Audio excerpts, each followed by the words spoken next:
Yeah, we've got two. One of those challenging stakeholders is the holding company with which we work for, not because they're difficult, simply because they have different operating standards to what we're used to.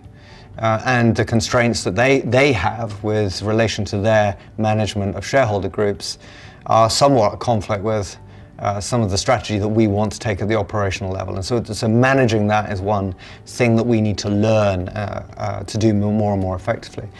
Well, leaders have to manage many stakeholders.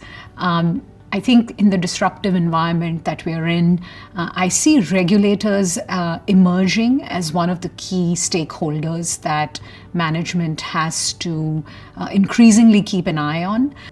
I would say shareholders, right? Because as a shareholder, you expect short-term, financial, I would say, performance of the organization. So you expect dividends, you expect growth, but at the same time, you are expecting also long-term growth of the company that's in line with where things are going in terms of trends and also values of the organization.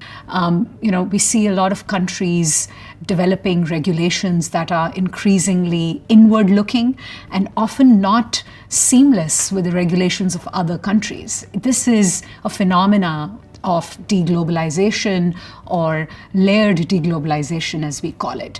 And in that environment, companies now have to manage an increasing number of regulators, both in their home markets and in the foreign markets in which they operate.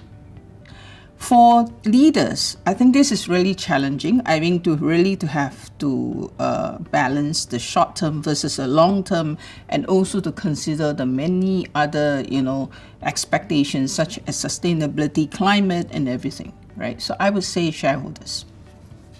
The other stakeholder group that I think is challenging for us actually is both the up and coming managers and also the key talent that we have in our organization, because the market is becoming more and more competitive for top talent, particularly around technology or around digital commerce, the areas that we work in.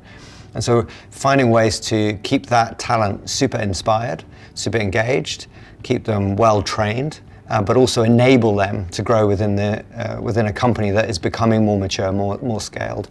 That's an important stakeholder group to manage for us.